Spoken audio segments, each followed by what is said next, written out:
আসসালামু আলাইকুম ওয়া রাহমাতুল্লাহি ওয়া বারাকাতুহু।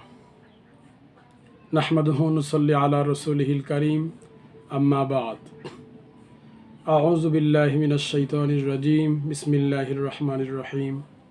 ওয়াল আসর ইন্নাল ইনসানা লাফি খুসর ইল্লাল্লাযীনা আমানু ওয়া আমিলুস সালিহাতি ওয়া তাওয়াসাউ বিল হাক্কি ওয়া তাওয়াসাউ বিস সাবর।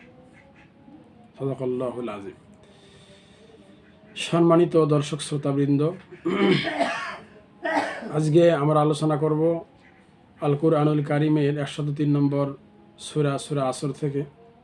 মহান আল্লাহ পাক রব্বুল আলামিন এই 3 আয়াত বিশিষ্ট সূরা যে নাজিল করেছেন, এর ভিতরে মানুষের জীবনের সমস্ত কথা বলে দেওয়া হয়েছে। মানুষের ইসলামী জীবনের পূর্ণাঙ্গ ব্যর্থতা এবং সফলতা উভয়ের কথা বলে দেওয়া হয়েছে। এই সূরাটির শানে নুজুল হলো যে হযরত আবু বকর সিদ্দিক রাদিয়াল্লাহু আনহু এর সাথে একজন ঘনিষ্ঠ ব্যক্তি, অর্থাৎ এক কালাদা ইবনে উসাইদ নামক একজন ব্যক্তির ঘনিষ্ঠ সম্পর্ক ছিল। সেই ব্যক্তি হযরত আবু বকর রাদিয়াল্লাহু আনহুর কাছে যাওয়া আসা করত এবং সে বলল, একদিন হঠাৎ করে বলল যে, হে আবু বকর, তুমি কোন কাজে নিমজ্জিত হয়েছ? তোমার ধর্মকর্মও ছেড়ে দিয়েছ এবং দুনিয়াদারি থেকেও ছেড়ে দিয়েছ। তোমার কি হয়েছে? তুমি কোন এর মধ্যে মগ্ন হয়ে গেলে? তখন আবু বকর সিদ্দিক রাদিয়াল্লাহু আনহু তাকে জবাব দিলেন, হে নির্বোধ, যে আল্লাহ এবং তার রাসূলের গোলাম হয়ে যায় সে কখনো লোকসানে, সে কখনো ক্ষতিতে নিপতিত হয় না। সেই কথার গুরুত্ব দিতেই, সেই কথাটা কতটুকু সত্য সেটারই বর্ণনা দিতে গিয়ে আল্লাহ পাক রব্বুল আলামিন সূরা আসরকে নাজিল করেছেন। তারই কথার সত্যতা প্রমাণ। আল্লাহ পাক রব্বুল আলামিন প্রথমেই সময়ের শপথ করেছেন, ওয়াল আসর, মহাকালের শপথ, সময়ের শপথ। হযরত ইবনে আব্বাস রাদিয়াল্লাহু আনহু এবং বিভিন্ন মুফাসসির ইকরামগণ বলেন, ওয়াল আসর এর মাধ্যমে কাল বা সময়কে বোঝানো হয়েছে। অর্থাৎ আসর দ্বারা সময় অর্থাৎ কাল স্রোত, মানুষের যে সাফল্য এবং ব্যর্থতার 4টি মূলনীতি রয়েছে। সময়, কাল, স্রোত তার জ্বলন্ত প্রমাণ, জ্বলন্ত সাক্ষী। এই জন্যই সময়ের শপথ করা বলা হয়েছে। সময়ের গুরুত্ব বোঝাতে সময়ের শপথ করে বলা হয়েছে। ইন্নাল ইনসানা লাফি খুসর, নিশ্চয়ই সমস্ত মানব জাতি ক্ষতির মধ্যে রয়েছে। এখানে ইন্না, নিশ্চয়ই, লাফি খুসর, ক্ষতির মধ্যে রয়েছে, ইল্লাল্লাযীনা আমানু। 3 নম্বর আয়াতে আল্লাহ পাক রব্বুল আলামিন বলেন, ইল্লাল্লাযীনা আমানু। ইল্লা মানে তারা ব্যতীত, ইল্লাল্লাযীনা তারা ব্যতীত, আমানু যারা ঈমান গ্রহণ করেছে, ওয়া আমিলুস সালিহাত এবং যারা সৎ কাজ করেছে, ওয়া তাওয়াসাউ বিল হক এবং যারা সত্যের উপদেশ দেয়, ওয়া তাওয়াসাউ বিস সাবর এবং ধৈর্য ধারণের উপদেশ দেয়। এই 4 গুণ বিশিষ্ট সম্পন্ন ব্যক্তি, এই 4 গুণ সম্পন্ন মানুষেরা ব্যতীত সমস্ত মানুষ ক্ষতির মধ্যে রয়েছে। মানুষের জীবনের যেমনইভাবে শেষ সময় মানুষের জীবনের শুরু হয়েছে, তার মানে শেষ হবে। দিনের যেমন শুরু হয়, শেষ অন্তিম সময় হচ্ছে আসরের সময়, বা এরপরেই সূর্য অস্তমিত হয়ে যাবে। তাহলে এই সময়ের গুরুত্ব খুবই অপরিসীম। তেমনইভাবে মানুষের জীবনের যে শেষ সময়টা রয়েছে, মানুষের জীবন শুরু হয়ে গেছে, কোন মুহূর্তে জীবনটা নিভে যাবে তার কোনো ইয়ে নাই। তেমনইভাবে মানুষের জীবনের সময়ের গুরুত্ব বোঝানোর জন্য আল্লাহ পাক রব্বুল আলামিন সময়ের কসম করে বলেছেন, ইন্নাল ইনসানা লাফি খুসর, নিশ্চয়ই সমস্ত মানুষ ক্ষতির মধ্যে রয়েছে।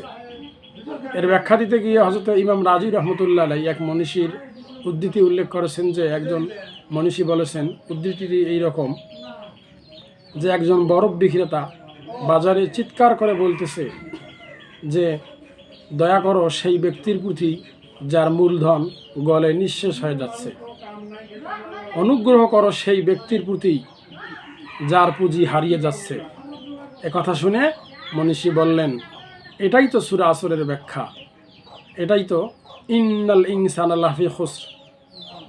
তাহলে ইমাম রাজি রহমতুল্লাহ আলাই সূরা আসরের ব্যাখ্যা বলেছেন।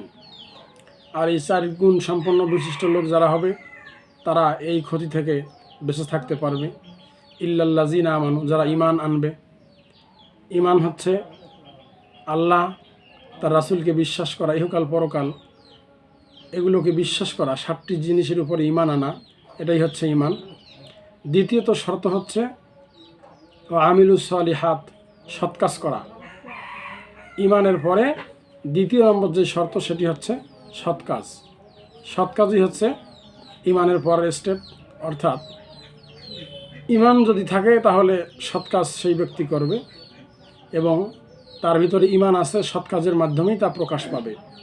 ঈমান এবং আমলের মধ্যে সম্পর্ক হচ্ছে যেমন একটি চারা এবং বীজের মধ্যে সম্পর্ক।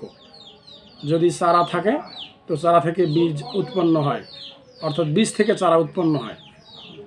আর যদি বীজ থেকে চারা উৎপন্ন না হয় তাহলে বুঝতে হবে বীজটি মাটির নিচে চাপা পড়ে গেছে। তেমনইভাবে যদি ঈমান থাকে তাহলে ঈমানের কারণে তার মাধ্যমে আমলের প্রতিফলন ঘটবে। তৃতীয় নম্বর শর্ত হচ্ছে ওয়াতাওয়াসাউ বিল হক, যারা সত্যের উপদেশ দেয়। এখানে এই হক শব্দটি ব্যাপক অর্থ। এখানে কেউ কেউ কোনো মুফাসসির ইকরাম বলেছেন যে হক দ্বারা কুরআনুল কারীমকে বোঝানো হয়েছে, দ্বীনের কথা বোঝানো হয়েছে, যারা দ্বীনের পথে মানুষদেরকে সত্যের পথে দাওয়াত দেয়, সত্যের উপদেশ দেয়, সে কথাই বলা হয়েছে। চতুর্থ নম্বর শর্ত হচ্ছে ওয়াতাওয়াসাউ বিস সবর, অর্থাৎ সবর মাধ্যমে, ধৈর্যের মাধ্যমে তারা চাইবে। ধৈর্যই হচ্ছে সফলতার মূল চাবিকাঠি, আমরা সবাই জানি। তো আল্লাহ পাক রব্বুল আলামিন সূরা আসরে এই কথাই বলেছেন যে 4 গুণ সম্পন্ন লোক ব্যতীত সবাই ক্ষতির মধ্যে রয়েছে। সুতরাং ক্ষতি থেকে বাঁচতে আমাদের এই 4টি যে গুণ রয়েছে সেটা গ্রহণ করতে হবে।